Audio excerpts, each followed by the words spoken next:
Hello friends, આજે આપણે વાત કરીશું travelling experience from Ahmedabad to Delhi to Toronto in lockdown situation via Air India flight under Vande Bharat mission. So આજે આપણે વાત કરીશું ચિરાગભાઈ સાથે, જેને હમણાં જ ટ્રાવેલ કર્યું છે અમદાવાદથી ટોરન્ટો. સો આ વિડીયોમાં એમની પાસેથી આપણે જાણવાનો પ્રયત્ન કરીશું કે તેમણે કેવી રીતે બુકિંગ કરાવ્યું હતું, શું ડિફિકલ્ટીઝ એમણે ફેસ કરી હતી અને એમના સજેશન્સ લઈશું. તેના પછી આપણે વાત કરીશું અમદાવાદ એરપોર્ટ પર, જેમના એમાં શું ધ્યાન રાખવું જોઈએ, આપણે કેવી રીતે પહોંચ્યા હતા અમદાવાદ એરપોર્ટ પર, કેટલું વહેલું પહોંચવું જોઈએ અમદાવાદ એરપોર્ટ ઉપર, કેવી રીતે બોર્ડિંગ પાસ, એક્સ્ટ્રા લગેજ હોય તો શું કરવું જોઈએ આપણે, અને એમના સજેશન્સ લઈશું. એના પછી આપણે વાત કરીશું દિલ્હી એરપોર્ટની, કે ત્યાં એમણે કેવી રીતે એડિશનલ ટાઈમ પસાર કર્યો, આપણે હોટલ કે લોન્જ બુક કરાવી હોય તો કેવી રીતે કરી શકાય, એમના ચાર્જિસ અને એના ઉપર ડિસ્કશન કરીશું. અને મોસ્ટ ઇમ્પોર્ટન્ટ, ત્યાં શું ખાવાનું મળે છે ગુજરાતી લોકો માટે, તે એમની પાસેથી આપણે જાણવાનો પ્રયત્ન કરીશું. અને ત્યાર પછી આપણે એમનો landing experience at Toronto airport વિશે વાત કરીશું, જેમાં આપણે વાત કરીશું કયા ઇમિગ્રેશન ક્વેશ્ચન્સ એમને પૂછ્યા હતા, કયા ફોર્મ ફિલઅપ કરવાના હોય છે ત્યાં, લગેજ કાઉન્ટર ઉપર જઈને શું કરવાનું હોય છે, જ્વેલરી ઇવેલ્યુશન માટે શું કરવાનું હોય છે, અને કેવી રીતે એમણે ટ્રાવેલ કર્યું ટોરન્ટો એરપોર્ટથી એમના ક્વોરન્ટાઇન પ્લેસ સુધી. ઓકે, અને સૌની છેલ્લે આપણે વાત કરીશું એમના એરબીએનબી વિશે, કે એને કેવી રીતે એરબીએનબી બુક કર્યું, કઈ વેબસાઇટ યુઝ કરી હતી, એમના ચાર્જિસ, અને ત્યાં પહોંચ્યા પછી એમને ઇન્સ્ટન્ટ કેવી રીતે ગ્રોસરી મંગાવી અને કઈ વેબસાઇટ યુઝ કરી હતી. તો આ બધું જ આપણે ચિરાગભાઈ જોડેથી જાણવાનો પ્રયત્ન કરીશું. ઓકે, સો આપણે સ્ટાર્ટ કરીએ એની પહેલાં, જો તમે કેનેડા પીઆર થવા માંગતા હોય તો તમે આ ચેનલ સબસ્ક્રાઈબ કરી શકો છો, જેમાં આપણે એક્સપ્રેસ એન્ટ્રી પ્રોગ્રામ અને સાસ્કેચુઆન ઇમિગ્રન્ટ નોમિની પ્રોગ્રામ વિશે ડિટેલ્ડ સ્ટેપ્સ, એના એલિજિબિલિટી ક્રાઇટેરિયા, એમાં કેવી રીતે અપ્લાય કરવાનું, શું ડોક્યુમેન્ટ જોઈશે, બધું જ ડિસ્કશન કરેલું છે. આ એપ્લિકેશન કરવા માટે તમારે કોઈ એજન્ટ કે કન્સલ્ટન્ટ રાખવાની જરૂર હોતી નથી, તમે જાતે જ તમારી ફાઇલ કરી શકો છો. તો એના માટે તમે આ વિડીયો જોઈને બધું જ શીખી શકો છો કેવી રીતે એપ્લાય કરી શકાય. અને જો તમારા COPR આવી ગયા હોય અને લેન્ડ થવાના હોય કે થઈ ગયા હોય તો પણ આ ચેનલ તમને યુઝફુલ થઈ શકે છે, જેમ કે ક્વોરન્ટાઇન પ્લાન કેવી રીતે રજૂ કરવો, કેવી રીતે કેનેડિયન સ્ટાઇલ રિઝ્યુમ લખવું જોઈએ, કયા ઇન્ટરવ્યૂ સ્ટેજીસ હોય છે કેનેડામાં, તો એવા બધા જ વિડીયો આ ચેનલ ઉપર અવેલેબલ છે. તો જો તમને સારું લાગે તો તમે સબસ્ક્રાઈબ કરી શકો છો. ઓકે, તો ચલો આગળ વધીએ આપણે નેક્સ્ટ. સો ચિરાગભાઈ આપણી સાથે જોડાઈ ચૂક્યા છે, તો ચાલો આપણે જાણીએ એમનો recent experience of Ahmedabad to Toronto. So good morning ચિરાગભાઈ, સૌપ્રથમ આપણે વાત કરીશું ટિકિટ બુકિંગની. તો પ્લીઝ અમને જણાવશો કે તમે કેવી રીતે ટિકિટ બુકિંગ કરી હતી અને શું ડિફિકલ્ટીઝ તમે ફેસ કરી હતી. Hello Tushar, hello everyone. હું ચિરાગ અમદાવાદથી. મને રિસેન્ટલી COPR ઇસ્યુ થયો છે, એટલે અમે ટ્રાવેલ એક્ઝમ્પશનમાં આવીએ છીએ. એટલે અમે નક્કી કરેલું કે આ સમય અનુકૂળ રહેશે ટોરન્ટો શિફ્ટ થવા માટે, સિન્સ ત્યાં અત્યારે સમર છે. હવે વાત કરું ટિકિટ બુકિંગની, તો એમાં અમને ડિફિકલ્ટી તો થયેલી જ, કારણ કે વેબસાઇટનું સર્વર એકદમ ધીમું છે. બટ આઈ વિલ સજેસ્ટ કે તમે સંયમ રાખો, વારંવાર એર ઇન્ડિયાની વેબસાઇટ કે એપમાં વંદે ભારત મિશન ફેઝ 4 પર નજર રાખશો. અમારે 5 તારીખનું જે સ્કેડ્યુલ ઓપનિંગ હતું ટિકિટ્સનું, એના પછીના સેકન્ડ ડેના એટલે કે 6 જૂનના અમે બુકિંગ કરાવેલું, ત્યારે અવેલેબલ હતી ફ્લાઇટ્સ. અમે દિલ્હીથી ટોરન્ટોની ફ્લાઇટ બુક કરી. ત્યાર પછી અમે વિચાર્યું કે અમદાવાદથી દિલ્હી સુધીની ડોમેસ્ટિક એર ઇન્ડિયા ફ્લાઇટ એક દિવસ એડવાન્સમાં બુક કરીએ. આ વાત પાછળનું કારણ એ છે કે ડોમેસ્ટિક એર ઇન્ડિયા ફ્લાઇટ્સ બહુ જ કેન્સલ થાય છે. So it is always better to reach at Delhi in advance. At least I suggest 12 to 24 hours before your international flight, especially in this uncertain season.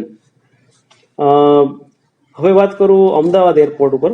After reaching to Ahmedabad airport અમને એક self declaration form આપવામાં આવેલું, જેમાં આપણે declare કરવું પડે છે કે આપણે કોઈ કન્ટેનમેન્ટ ઝોનમાંથી નથી આવતા. સેકન્ડલી કે લાસ્ટ 2 મંથમાં અમને કોઈ કોરોના પોઝિટિવ ટેસ્ટ થયો નથી. After that they will do regular temperature check and then your check-in begins. Air India domestic ફ્લાઇટમાં આપણે ઇન્ટરનેશનલ બેગેજ અલાઉન્સ છે. તો હું સજેસ્ટ કરીશ કે ડોમેસ્ટિક ફ્લાઇટ બી એર ઇન્ડિયા થ્રી જ કરાવો. સામાનની ચિંતા ના કરશો. વી વેટ. ઓકે ચિરાગભાઈ, તો હવે આપણે જાણીશું એમની પાસેથી અમદાવાદ એરપોર્ટ વિશે, કે તે કેવી રીતે પહોંચ્યા હતા, કેટલું આપણે વહેલું પહોંચવું જોઈએ, અને પહોંચ્યા પછી એમને શું કર્યું, કેવી રીતે બોર્ડિંગ પાસ લીધો, એક્સ્ટ્રા લગેજ હોય તો શું કરવું જોઈએ. તો ચાલો જાણીએ આપણે ચિરાગભાઈ પાસેથી અમદાવાદ એરપોર્ટ વિશે. હવે હું અમદાવાદ એરપોર્ટ પર પહોંચવાની વાત કરું તો અમે અમદાવાદ એરપોર્ટ 4 કલાક પહેલેથી જ પહોંચી ગયેલા. ટેક્સી કેબ અવેલેબલ છે અમદાવાદમાં.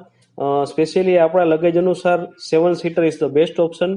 અમારી પાસે એક એક્સ્ટ્રા પીસ ઓફ બેગેજ હતું 23 kgનું, એના માટે મેં 19,000 રૂપિયા પે કર્યા હતા. જો તમારી ઇન્ટરનેશનલ ફ્લાઇટ 24 કલાકની અંદર હોય તો તમે પીએનઆર ક્લબ કરાવી શકો છો. ડાયરેક્ટ ટોરન્ટો સુધીનો ચેક ઇન કરી શકો છો.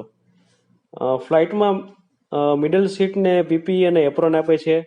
બધા જ પેસેન્જરની ફેસ શિલ્ડ, માસ્ક અને સેનિટાઈઝર પાઉચ આપવામાં આવે છે.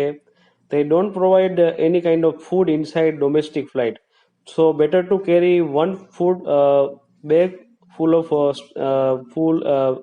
food and snacks, water bottle and okay ચિરાગભાઈ, તો હવે આપણે વાત કરીશું દિલ્હી એરપોર્ટની. ત્યાં એમણે કેવી રીતે ટાઈમ પસાર કર્યો, કેટલા વાગે દિલ્હી એરપોર્ટ ઉપર પહોંચ્યા હતા, એમની નેક્સ્ટ ફ્લાઇટ ક્યારે હતી, અને એમણે હોટેલ અને લોન્જ કેવી રીતે સર્ચ કરી, અને એમના શું ચાર્જીસ હતા, અને મોસ્ટ ઇમ્પોર્ટન્ટ કે ત્યાં શું ગુજરાતી જમવાનું મળે છે દિલ્હી એરપોર્ટ પર. સો આ બધું જ જાણીશું આપણે ચિરાગભાઈ પાસેથી. તો ચાલો એમની પાસેથી સાંભળીએ. ચિરાગભાઈ, દિલ્હી એરપોર્ટ પર પહોંચ્યા ત્યારે ત્યાં ખૂબ જ ક્રાઉડ હતું. So you should take extra precautions. એટલે અમે હોટલ બુક કરાવેલી. અમે 12 કલાકના બુકિંગ માટેના 12,000 રૂપિયા આપેલા છે. But we paid because safety comes first. if you going too early, then I would suggest you to book in advance. It will be cheaper, and if not, then go to international flight. જો તમારા બજેટમાં ના આવતી હોય hotel તો visitors lounge available છે departure gate number 1 second floor પર terminal 3માં. તો તમે ત્યાં જઈને બી વેઇટ કરી શકો છો. હવે હું મારી વાઈફને આપું છું. એ જણાવશે દિલ્હી એરપોર્ટ વિશે. ત્યાં અમને કયા કયા એક્સપિરિયન્સ થયેલા છે અને તમે એના ઉપરથી શું શીખી શકો છો. હેલો તુષારભાઈ એન્ડ હેલો એવરીવન. હું ભાવિની, ચિરાગની વાઈફ. સો હું દિલ્હી એરપોર્ટ વિશે વાત કરવા માંગુ છું. જ્યારે આપણી ઇન્ટરનેશનલ ફ્લાઇટ હોય છે એના એક્ઝેક્ટલી 6 થી 5 કલાક પહેલાં એ લોકો ચેકિન ચાલુ કરે છે. ઇન આર કેસ અમારી ફ્લાઇટ એકચ્યુઅલી હતી મિડનાઇટ 1 AM-ની, પણ એ ડિલે થઈ અને it was around 2:30 AM in the midnight. So એનું ચેકિન અમારે એક્ઝેક્ટલી રાતના 8 વાગે ચાલુ થયેલું. તો અમે લોકો જે ઇન્ટરનેશનલ ડિપાર્ચરનો વિઝિટર્સ લાઉન્જ ગેટ નંબર 1 પર છે, ત્યાં વેઇટિંગ એરિયા છે, ત્યાં અમે વેઇટ કરતા હતા. હવે એર ઇન્ડિયા વિશે વાત કરું તો એર ઇન્ડિયાના રિપ્રેઝેન્ટેટિવ્સ 3 અને 4 નંબરના ગેટ પાસે ઊભા જ હોય છે. So I will suggest you guys કે તમે 7 o'clockની આસપાસ ત્યાં જઈ અને હંમેશા પૂછપરછ કરતા રહો કે when exactly will be the check in begin. કારણ કે આપણે જો પૂછતા રહીએ તો આપણને એ વિશે ખ્યાલ રહેશે ને, and we will always be ahead of the Q. Otherwise જો આપણને ચેક ઇન શરૂ થયા પછી ખ્યાલ આવે તો ઓલરેડી લાઇન ચાલુ થઈ ગઈ હશે અને આપણને ખૂબ મોટી લાઇનનો સામનો કરવો પડશે. હવે લાઇન અને ચેકિનની વાત કરું તો 8 વાગ્યે એક્ઝેક્ટલી ચેકિન શરૂ થઈ ગયેલું. અમે લાઇનમાં ઊભા હતા તો એ લોકોએ અમને એડવાન્સમાં જ 4 ફોર્મ્સનું એક નાનું બંચ આપેલું પર પર્સન. ફર્સ્ટ ફોર્મમાં આપણે ટ્રાવેલર્સ ઇન્ફોર્મેશન હતી કે આપણે ટોરોન્ટોમાં ક્યાં રહેવાના છીએ, આપણું એડ્રેસ અને કોન્ટેક્ટ ડિટેલ્સ. સેકન્ડ ફોર્મમાં આપણે as usual self declaration about the COVID-19 thing, કે we are not coming from any kind of containment zone and we are not carrying any COVID-19 symptoms like cough fever. Next last પેજમાં declaration હતું કે જે આપણે અગર proper visa આપણે hold ના કરતા હોઈએ કે ડોક્યુમેન્ટેશન ટ્રાવેલ એક્ઝેમ્પશન્સમાં ઇન્ક્લુડ ના થતા હોય તો જો આપણને ડિપોર્ટ કરે ત્યાંથી તો we will be liable for that and we will be holding the penalty, ના કે એર ઇન્ડિયા. સો એ એક ફોર્મેલિટી જેવું આપણા પાસે સાઇન કરાવડાવે છે. And then the regular check in begins. તો ચેક ઇન થયા પછી આપણને અંદર જ્યારે જવા મળે છે ત્યારે ત્યાં ગેટ પાસે એ લોકો ટેમ્પરેચર ચેક કરે છે. તો આઈ વિલ ઓલવેઝ સજેસ્ટ કે તમે રિલેક્સ રહો. બારે ખૂબ જ ગરમી હશે જ્યાં તમે લાઇનમાં ઊભા હશો ચેક ઇન પહેલાં, તો મેક શ્યોર કે તમે રિલેક્સ મોડમાં રહો એટલે તમારું ટેમ્પરેચર નોર્મલ આવે, કોઈ હસલ બસલ ન થાય અને પ્રોપરલી આપણે આપણી રીતે હેલ્ધીલી વ્યવસ્થિત અંદર પહોંચી શકીએ. કારણ કે મેં એવું જોયું હતું કે મારા પાછળના જે પેસેન્જર્સ હતા અમુક, સો દે વર રિયલી થોડા એંગ્રી હતા ટેમ્પરેચર વિશે અને ખૂબ જ હડબડાહટમાં હતા.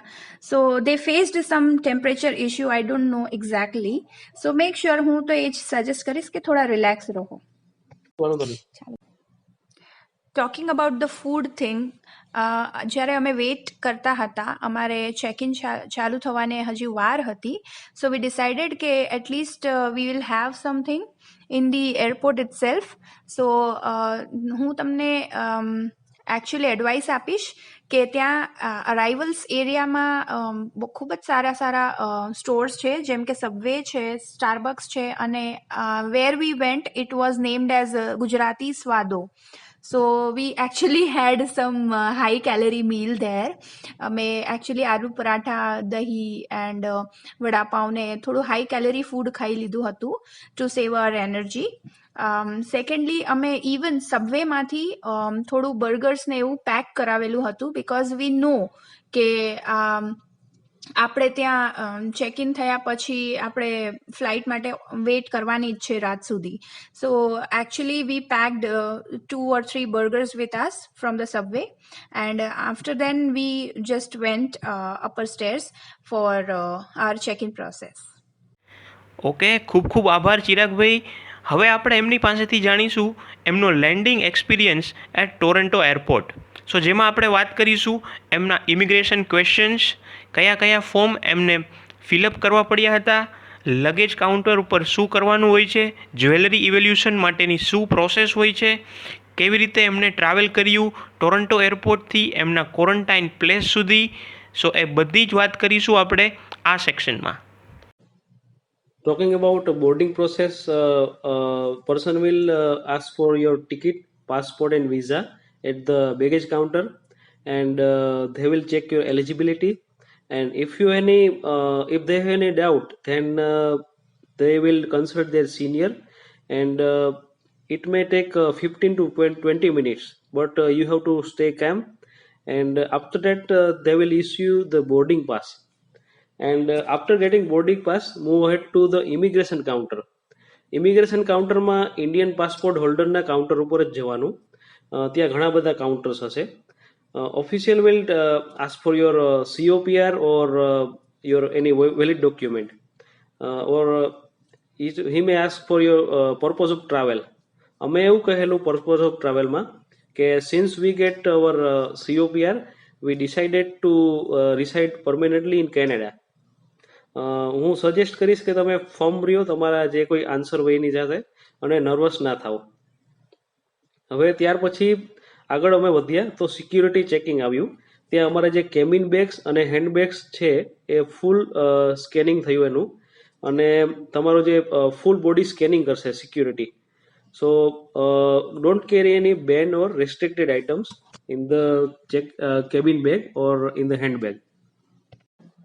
Boarding process, immigration, security checks, આ બધું પત્યા પછી જ્યારે મોટી હર્ડલ આપણે પાર કરી અને આપણા ડિપાર્ચર ગેટ તરફ આગળ વધીએ છીએ આપણી હાથમાં ટિકિટ લઈને.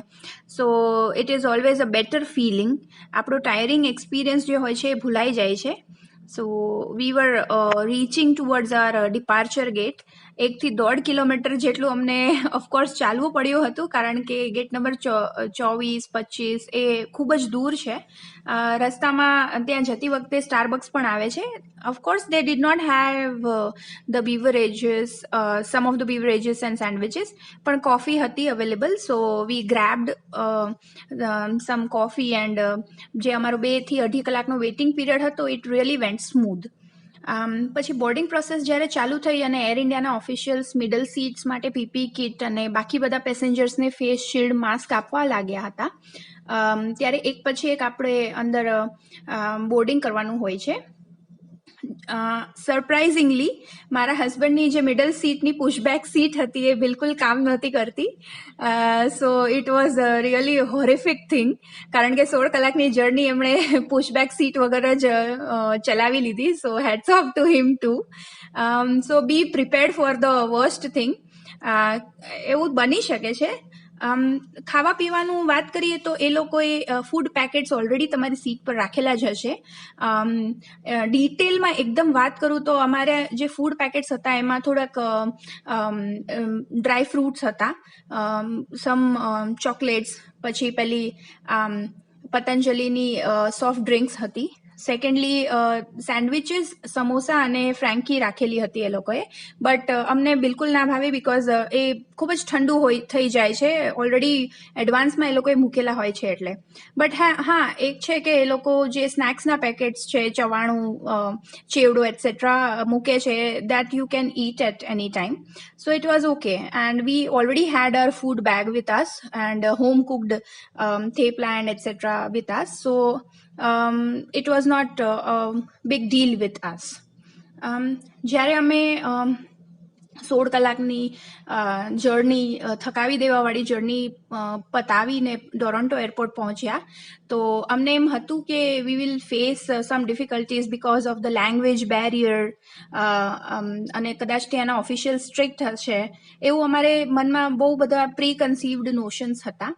પણ જ્યારે અમે ત્યાં લેન્ડ થયા તો એ ખૂબ જ સારો અનુભવ હતો, બિકોઝ ઓફિશિયલ્સ ત્યાંના એટલા કોઓપરેટિવ છે. They really welcome the new immigrants there. અમે ત્યાં પહોંચ્યા એટલે અમને બેસિકલી એ લોકોએ પહેલા સ્ટેપથી માંડીને છેલ્લા સ્ટેપ સુધી બધી જ વાતમાં ગાઈડ કર્યું.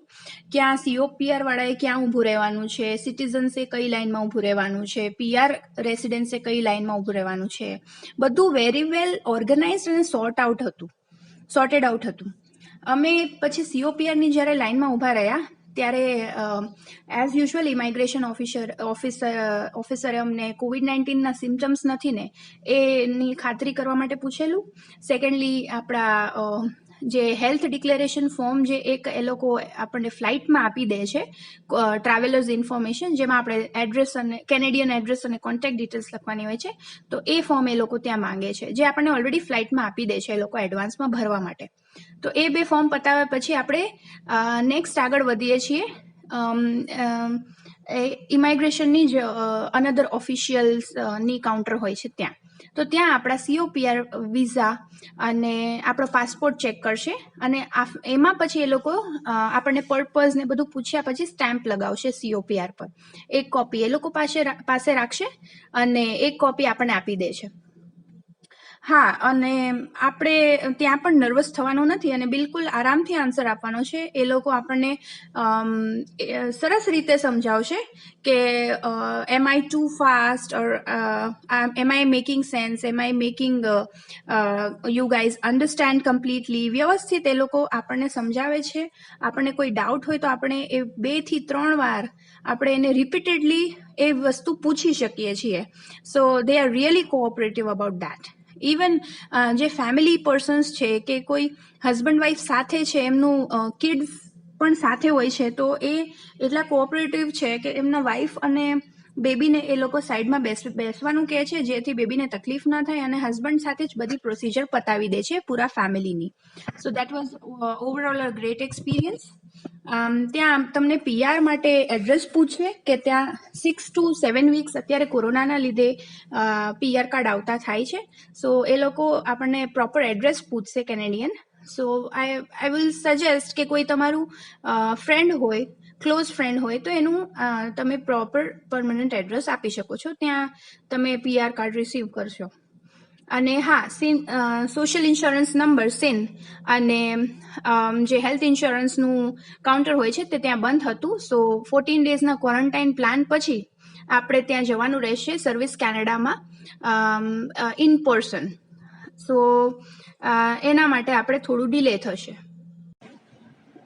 સો ટોરન્ટો પિયર્સન એરપોર્ટ પર બધી જ પ્રોસિજર પતાવી, લેન્ડિંગ પ્રોસિજર્સ બધી કમ્પ્લીટ કરી અમે CBSA કસ્ટમમાં ગુડ્સ ટુ ફોલો માટે ગયેલા. હવે goods to follow that means એવી વસ્તુ કે જે તમે પાછળથી કેનેડા લાવવાના હો. સપોઝ કે જ્વેલરી છે કે કોઈ પણ એવી એક્સપેન્સિવ વસ્તુ છે કે જેની ડ્યુટી લાગે છે કેનેડિયન કસ્ટમમાં, તો એ તમે ગુડ્સ ટુ ફોલોમાં લખાવી શકો છો. અને નેક્સ્ટ 3 યર્સમાં તમે જ્વેલરી કે સપોઝ કે કોઈ પણ વસ્તુ એ તમે લઈ આવી શકો છો. અમારા કેસમાં અમારે જ્વેલરી ઇવેલ્યુએશન સર્ટિફિકેટ કઢાવવું પડેલું, જેમાં જ્વેલરીનો ફોટો કલર પ્રિન્ટમાં, એનો વજન, એનો એપ્રોક્સિમેટલી વેલ્યુ ઇન્ડિયન કરન્સીમાં અને કેનેડિયન ડોલર્સમાં, અને જ્વેલર્સનો એમાં સ્ટેમ્પ મારવાનો રહેશે. અધરવાઇઝ જો તમે પાછળથી જ્વેલરી લાવશો તો તમારે બહુ મોટી ડ્યુટી લાગશે. If you don't have goods to follow receipt for jewellery, so અમે સજેસ્ટ કરીએ કે જો તમારી એઝ મેક્સિમમ જે જ્વેલરીસ હોય એનું તમે ઇવેલ્યુએશન સર્ટિફિકેટ સાથે રાખો અને ગુડ્સ ટુ ફોલોમાં રજીસ્ટર કરાવી દો. ના આ બધી પ્રોસેસ કમ્પ્લીટ કરી અને અમે એક્ઝિટ થયા એરપોર્ટની બહાર. એરપોર્ટની બહાર ટેક્સી સર્વિસ હોય છે અને તમે ઉબર અથવા તો લિફ્ટ બી કરી શકો છો. હવે લિફ્ટમાં તમને ડિસ્કાઉન્ટ્સ મળે છે, પણ અમે એકચ્યુઅલી ગુડ્સ વધારે હતો એટલે, અને અમે શ્યોર નહોતા કે અમારો ગુડ્સ એમાં, અમારો જે સામાન છે એમાં સમાશે કે નહીં, એટલે અમે એરપોર્ટમાંથી જ વેન કરેલી છે. એરપોર્ટ પર જ ત્યાં હોય છે. તમે ત્યાં સિક્યુરિટી વાળાને કહેશો કે વી વોન્ટ ટેક્સી, તો એ તમારો સામાન જોઈને એ પ્રમાણે કાર બોલાવી દેશે. અમે વેન બુક કરેલી. વેન મીન્સ કે મોટી કાર આવે 7 સીટર, તો આપનો બધો બેગેજ એમાં આરામથી આવી જશે. 2 જણનો જે 4-5 બેગ હોય એમાં આરામથી સમાઈ જશે. એન્ડ અમારું જે ડેસ્ટિનેશન હતું એરબીએનબ, એ ત્યાંથી 50-60 કિલોમીટર જેવું દૂર હતું. સો વી પેડ $81 ફોર ઇચ. એન્ડ એરબીએનબ અમે સેપરેટલી એડવાન્સમાં જ બુક કરાવેલી લીધેલું હતું. સો ત્યાં અમારે બધું ઓલરેડી ડન હતું, વેલ ટ્રેન્ડ હતું એરબીએનબ. અહીંયા અમે પહોંચ્યા અને નેક્સ્ટ હવે અમારે ગ્રોસરીની રિક્વાયરમેન્ટ હતી, બિકોઝ અમારે ક્વોરન્ટાઇન પીરિયડમાં આપણે બહાર ન નીકળી શકીએ ગ્રોસરીઝ કે કશું બી લેવા માટે. તો અમે ત્યાં પહોંચીને ઇન્સ્ટાકાર્ટ એપ અમે ઓલરેડી ડાઉનલોડ જ કરેલી હતી અને અમારું એમાં લોગિન કરેલું જ હતું. તો એમાંથી અમે Instacart is the app from which you can bring grocery or you can even buy some dishes like pizza or anything. So Instacart થી અમે વોલમાર્ટ માંથી ગ્રોસરી મંગાવી. એનું minimum order value should be more than $35. And તમારે જે grocery તમે મંગાવો એ એઝ અર્લી એઝ 2 hours, 2 કલાકમાં જ તમારી ઘરે પહોંચી જાય. So that's it. Hope you will ખૂબ ખૂબ આભાર ચિરાગભાઈ, તમારા ટ્રાવેલિંગ એક્સપિરિયન્સ શેર કરવા બદલ. અને મને આશા છે કે આ વિડીયો આપણા ઘણા ગુજરાતી ભાઈઓ તથા બહેનોને યુઝફુલ થશે તેમના ટ્રાવેલિંગ પ્લાન કરવા માટે. અને તમને જો આ વિડીયો ગમ્યો હોય તો તમે લાઇક બટન ઉપર ક્લિક કરી શકો છો. અને જો તમે વધારે વિડીયો જોવા માંગતા હોય તો તમે આ ચેનલ સબસ્ક્રાઈબ કરી શકો છો, જેમાં તમને કેવી રીતે કેનેડા PR થવું અને કેનેડા PR થયા પછી કેવી લાઈફસ્ટાઈલ હોય છે અને કેવી રીતે સેટલ થવું એની બધી જ ઇન્ફોર્મેશન આ ચેનલના માધ્યમથી શેર કરવામાં આવે છે. ઓકે.